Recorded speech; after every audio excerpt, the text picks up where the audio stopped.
बिस्मिल्लाहिर्रहमानिर्रहीम।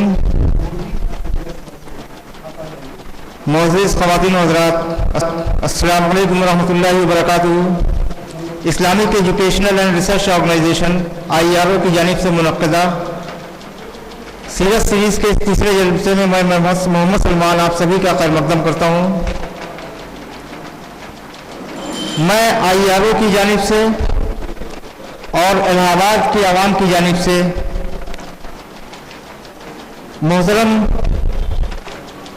इज़्ज़त मआब लक्ष्मी शंकराचार्य जी का भी तहे दिल से खैर मक़दम करता हूँ। हमारे साथ डैश पर बार काउंसिल के जनरल सेक्रेटरी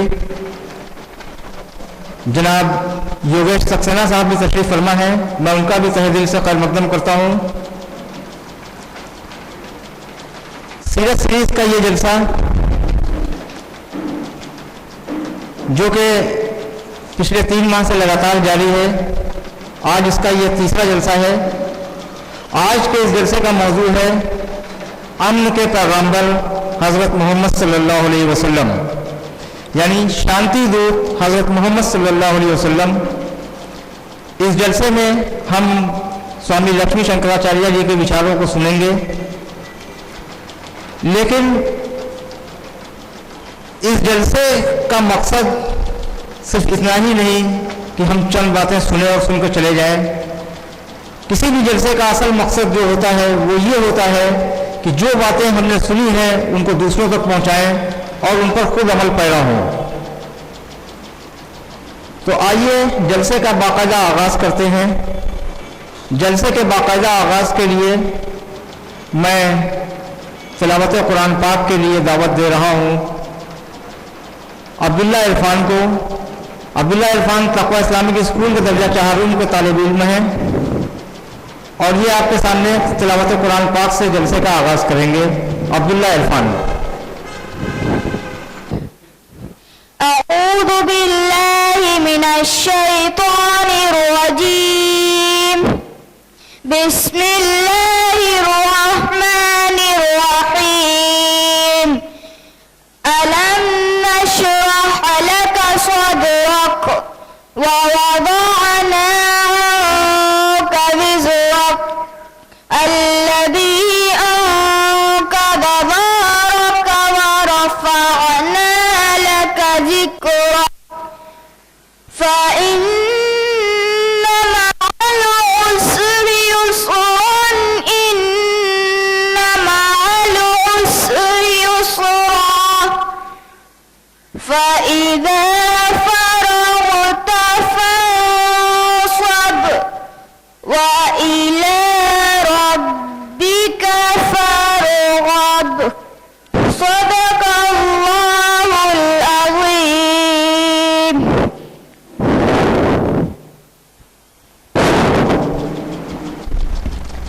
जज़ाकल्लाह अब्दुल्ला। हज़रात, तक़वा इस्लामिक स्कूल के दर्जा चाहरुम का तालिब इल्म अब्दुल्ला इरफान आपके सामने तिलावत कुरान पाक पेश कर रहा था। अब मैं अब्दुल्ला इरफान के ही ट्विन भाई, जुड़वा भाई उमर इरफान को आवाज़ दे रहा हूँ कि वो इन्हीं आयात का सूरह नशर का तर्जुमा पेश करें। उमर इरफान।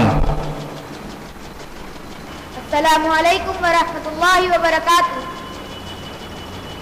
अभी कुरान करीम की जो आयत आपने समाअत फरमाई वो सूरह इंशिराह सूरह नंबर 94 आयत नंबर 1 से 8 तक की थी, जिसका उर्दू तर्जुमा है, पनाह चाहता हूँ मैं अल्लाह ताला की शैतान मरदूद से, अल्लाह के नाम के साथ जो बड़ा मेहरबान निहायत रहम करने वाला है।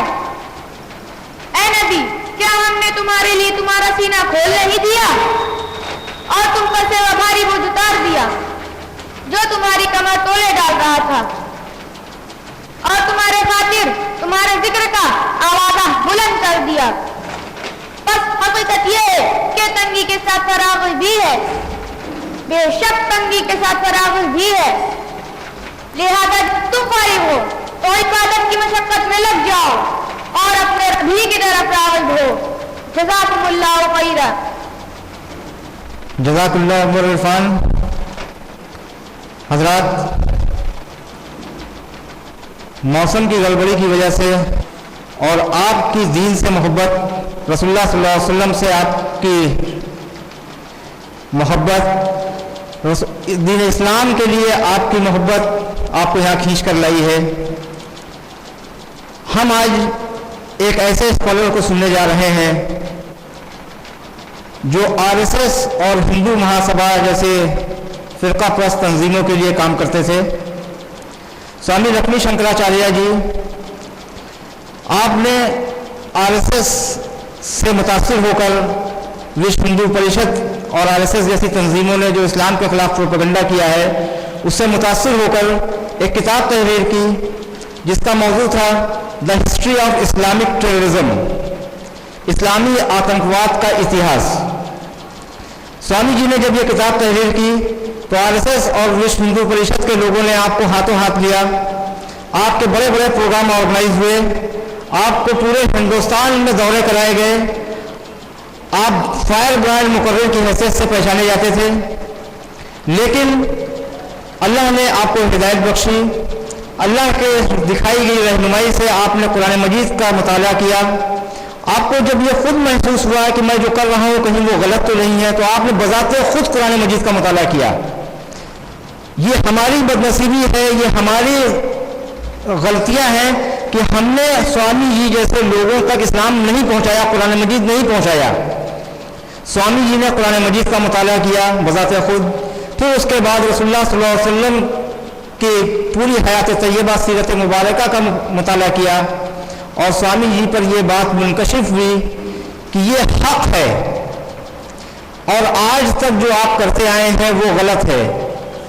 سوامی جی جن کو ہر طرح کے عیش و آرام مہیا تھے، ہر طرح سے آپ کو سپورٹ کیا جاتا تھا، لیکن حق کے لیے آپ نے وہ تمام چیزیں چھوڑ دیں، اور پھر آپ نے جو زیادتیاں ہوئی تھیں آپ سے یا جو آپ سے کوتاہیاں ہوئی تھیں اس کے آپ نے عہد کیا کہ اب اس کی تلافی کریں گے، اور اس کی تلافی، اس کے کمپنسیشن کے طور پر آپ نے حق بات لوگوں تک پہنچانی شروع کی۔ یہ ہماری بدقسمتی ہے کہ ہم نے وہ اپریسیشن سوامی جی کو نہیں دیا جس کے وہ مستحق تھے۔ آپ نے ایک کتاب تحریر کی بعد میں، اسلام آتنک یا آدرش،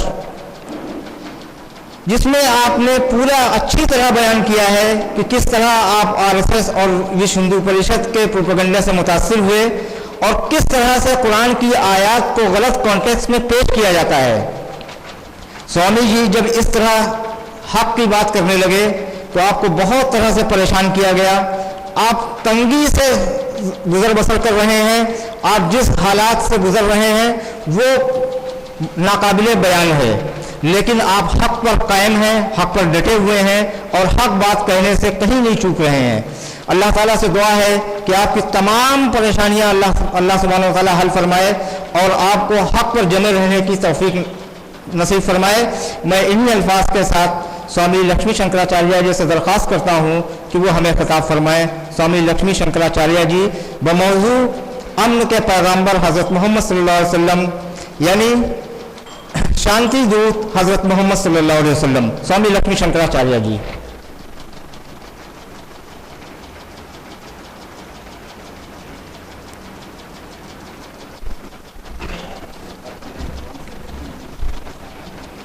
ओम पूर्णमदः पूर्णमिदं पूर्णात् पूर्णमुदच्यते पूर्णस्य पूर्णमादाय पूर्णमेवावशिष्यते। ओम शांति शांति शांति। उपस्थित भाइयों, श्रीमद् भगवद गीता के अध्याय 3 का 21वां श्लोक है, यद्यथा चरति श्रेष्ठ तद देवे तरो जना सा यत् प्रमाणम कुरते लोकस्तदन वर्तते। जो महापुरुष होते हैं वो जो रास्ता अपनाते हैं, जिस रास्ते पे चलते हैं, उनका जो आचरण होता है, उनका जो अखलाक होता है, उसको देखकर दुनिया के तमाम लोग उसी अखलाक को, उसी आचरण को अपना लेते हैं और उसी रास्ते पर चलने लग जाते हैं। हजरत मोहम्मद सल्लल्लाहु अलैहि वसल्लम इन महापुरुषों में सर्वश्रेष्ठ महापुरुष थे, जिनका अनुसरण करोड़ों करोड़ों मुसलमानों को करना चाहिए। लेकिन क्या इस देश के या दुनिया के मुसलमान हजरत मोहम्मद सल्लल्लाहु अलैहि वसल्लम के अखलाक को, आचरण को अपने में ढाल रहे हैं, क्या उसका अनुसरण कर रहे हैं, ये एक प्रश्न है। इसका जवाब आगे आप खुद समझ लीजिए। जिस शांति दूत की बात कही जा रही है, वह शांति दूत अपने अंदर से सारी बुराइयों को निकाल चुके थे। अशांति की जड़ यानी लड़ाई और झगड़े की जड़ होती है जब इंसानियत खत्म हो जाती है, और इंसानियत कब खत्म हो जाती है? जब विवेक नष्ट हो जाता है। विवेक उस तर्क को कहते हैं, तर्क शक्ति को कहते हैं, जो अच्छाई बुराई, सत्य और असत्य यानी हक और बातिल, इस सब में फर्क करने की जो ताकत होती है वो तर्क शक्ति है। जो वो खत्म, उसको विवेक कहते हैं। जब विवेक खत्म हो जाता है तो इंसानियत खत्म हो जाती है। विवेक कैसे खत्म होता है? विवेक खत्म होने की जड़ 5 चीजें हैं: काम, क्रोध, मद, लोभ, मोह। ये 5 चीजें विवेक को समाप्त कर देती हैं। काम यानी जिना, ये जब सवार होता है किसी व्यक्ति पर तो वो न करने योग्य काम कर बैठता है, उसका विवेक नष्ट हो जाता है, और जब वो इसमें सफल नहीं होता तो वो उस पे क्रोध सवार होता है, और वो क्रोध व्यक्ति को शैतान बना देता है। ये है जिना की जड़। और जिना के बारे में कुरान मजीद में कहा गया है, सूरा 7 आयत नंबर 28 में, कि अल्लाह बेहयाई के काम करने का हुक्म हरगिज नहीं देता। सूरा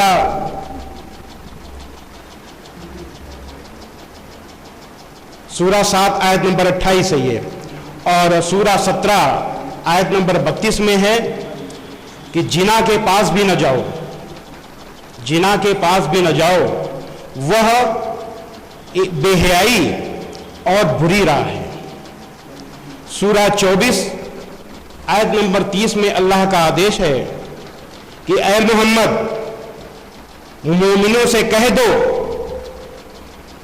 कि वो अपनी नजरें नीची रखा करें और अपनी शर्मगाहों की हिफाजत करें।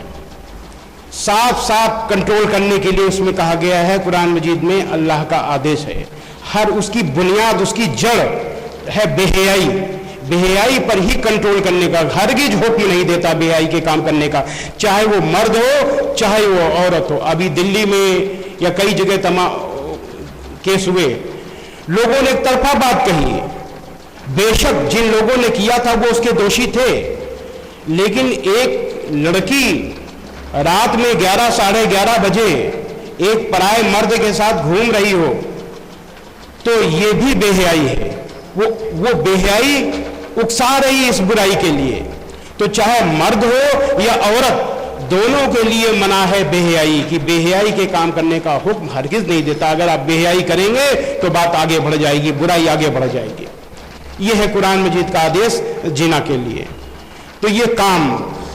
और क्रोध एक ऐसी बुराई है जो झगड़े और अशांति की सबसे बड़ी जड़ है, क्योंकि सारी बुराइयों की परिणत क्रोध में होती है, और जब क्रोध आता है तभी झगड़ा और शांति होती है। और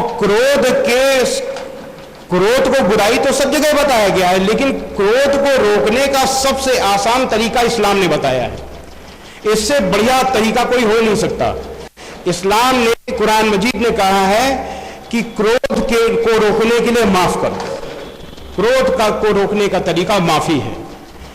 कुरान मजीद के सूरा 3 की आयत नंबर 134 में है कि जो लोग खुशहाली और तंगी की हर हालत में अच्छे कामों के लिए खर्च करते हैं और क्रोध को यानी गुस्से को रोकते हैं और लोगों को क्षमा करते हैं, उनके कसूरों को क्षमा करते हैं, तो अल्लाह ऐसे लोगों को पसंद करता है जो ऐसे अच्छे से अच्छा काम करते हैं। कुरान मजीद ने कहा کہ جو لوگ غصے کو روکتے ہیں اور لوگوں کو क्षमा کرتے ہیں اچھے سے اچھا کام ہے, جو ایسا کرتا ہے اس کو اللہ پسند کرتا ہے. کتنا بڑھیا راستہ ہے غصہ روکنے کا. معاف کر دو, غصہ ختم. ذرا سی بات پہ لوگ تمام تپسیا یہ سب کرنے کی ضرورت نہیں, معافی پکڑ لو. تو کام, کرودھ, مد یعنی گھمنڈ. گھمنڈ بھی جو ہے وہ لڑائی کی جڑ ہے, اشانتی کی جڑ ہے. کیونکہ جب اہنکار میں, گھمنڈ میں ویکتی آتا ہے, مکہ کے قریش گھمنڈ میں تھے, طاقت اور پیسے کے گھمنڈ میں تھے, اسی لیے وہ سچائی کو سمجھ نہیں سکے اور تمام طریقے کی برائیاں کرنے لگے. تو گھمنڈ کے لیے کیا کہا گیا ہے قرآن مجید میں؟ سورہ 17 آیت نمبر 37 میں ہے کہ اور زمین پر اکڑ کر اور تن کر مت چل, کہ تو زمین کو پھاڑ تو نہیں ڈالے گا اور نہ لمبا ہو کر پہاڑوں کی چوٹی تک پہنچ جائے گا. صاف ورگ ہے کہ تو جو اکڑ رہا ہے, تن رہا ہے گھمنڈ میں, تو نہ تو زمین کو پھاڑ ڈالے گا اور نہ اتنا لمبا ہو جائے گا کہ پہاڑ کی چوٹی تک پہنچ. اس لیے تو زمین میں ہی رہ اور انسان بن. یہ قرآن مجید کا آدیش ہے گھمنڈ کے لیے. کام, کرودھ, مد, لوبھ, لالچ. لالچ پر بھی, لالچ کو ایک بڑی برائی کہا گیا قرآن مجید میں. قرآن مجید کے سورہ 3 آیت نمبر 188 میں ہے. کیا ہے لالچ میں؟ آدمی کرتا کیا ہے؟ دوسرے کی چیزوں کو ہڑپنے کا کام کرتا ہے. لالچ تبھی تو ہوتا, اپنی چیز پہ تو لالچ آتا نہیں. آپ کے پاس کار ہے تو اس پہ تو آپ للچائیں گے نہیں, آپ دوسرے کی کار پہ للچائیں گے, دوسرے کے دھن پہ للچائیں گے, دوسرے کی چیزوں پہ للچائیں گے. اور للچائیں گے تو چاہیں گے چیزیں ہم کو مل جائیں. اسی میں آدمی بے ایمانی کرتا ہے, دھوکے بازی کرتا ہے, ٹھگی کرتا ہے لالچ میں. تو قرآن مجید کے سورہ 2 آیت نمبر 188 میں ہے کہ ایک دوسرے کا مال ناحق نہ کھاؤ. ایک دم منع ہے کہ ایک دوسرے کا مال جس میں تمہارا حق نہیں ہے اس پہ تم کو کھانے کی کوئی اجازت نہیں. ایک دوسرے کا مال ناحق نہ کھاؤ. جس دن یہ آدیش مان لو گے اس دن لالچ نہیں آئے گا. سورہ 4 آیت نمبر 107 میں ہے کہ اللہ حق مارنے والوں کو, دوسرے کا حصہ ہڑپنے والوں کو, اللہ حق مارنے والوں کو اور مجرموں کو, یعنی جو دھوکے باز ہیں, جو لالچی ہیں, ٹھگ ہیں, اللہ حق ماننے والوں کو اور مجرموں کو پسند نہیں کرتا. یعنی لالچیوں کو اللہ پسند نہیں کرتا جو لالچ میں آ کر کے دوسروں کا حق مانتے ہیں. تو جو اللہ کا ڈر رکھے گا, جس کے من میں اللہ کا خوف ہوگا, وہ دوسروں کی چیزوں پہ لالچ نہیں کرے گا, دوسرے حق نہیں مارے گا, لالچ نہیں کرے گا. تو اس لالچ کی برائی سے بھی دور ہو جائے گا. وہ کام, کرودھ, مد, لوبھ. موہ کیا ہوتا ہے؟ کسی کو اپنے بیٹے کا موہ, کسی کو اپنی بیوی کا موہ, کسی کو بھائیوں کا موہ, کسی کو رشتہ داروں کا موہ. موہ میں ہی کیا کرتا ہے؟ وہ بے انصافی کرتا ہے. آپ کا جھگڑا, آپ کے بچے کا جھگڑا دوسرے کے بچے سے ہوا, اور اگر آپ کو بچہ, اپنے بچے کا موہ ہو گیا تو آپ بچے کی برائی نہیں دیکھیں گے, اس کی برائی ڈھونڈیں گے اور جھگڑا کریں گے کہ تمہارا لڑکا خراب ہے, ہمارا لڑکا ٹھیک ہے, بالکل اچھا ہے. یہی اسی ایک موہ کی وجہ سے مہا بھارت کا یدھ ہوا تھا. جو دھرتراشٹر تھے ان کے لڑکوں کا نام کورو تھا, بچے 100 کورو تھے, ان کے پتر تھے. سب سے بڑے لڑکے کا نام دریودھن تھا, اور پانڈو کے 5 لڑکے تھے پانڈو. تو دھرتراشٹر کے لڑکے دریودھن نے پانڈووں پر انیائے کیا. دھرتراشٹر نے دیکھا کہ انیائے کر رہے ہیں ہمارے لڑکے, لیکن پتر موہ میں, اپنے بیٹے کے موہ میں انہوں نے اپنے آنکھوں میں پٹی باندھ دی, اور جس کی وجہ سے مہا بھارت کا یدھ ہو گیا, اتنا بڑا یدھ ہو گیا. تو موہ میں بھی, موہ جھگڑے کی بہت بڑی جڑ ہے. اپنے رشتہ داروں کو, اپنوں کے دوش کو نہ دیکھنا, دوسروں کے دوش کو دیکھنا بے انصافی کر دیتا ہے. اور اس بے انصافی کو جتنا زبردست طریقے سے ورود قرآن مجید میں اللہ کا آدیش ہے اس کے ورود میں, ویسا شاید ہی کہیں ہو. قرآن مجید کے سورہ 4 آیت نمبر 135 میں ہے کہ اے ایمان والو حق پر قائم رہو, اے ایمان والو انصاف پر قائم رہو, اے ایمان والو انصاف پر قائم رہو, اور اللہ کے لیے, خدا کے لیے سچی گواہی دو, چاہے اس میں تمہارا یا تمہارے ماں باپ یا تمہارے رشتہ داروں کا نقصان ہی ہو. یہ سورہ 4 کی آیت نمبر 135 صاف صاف ایک دم کہا گیا ہے کہ انصاف پر قائم رہو اور اللہ کے لیے, خدا کے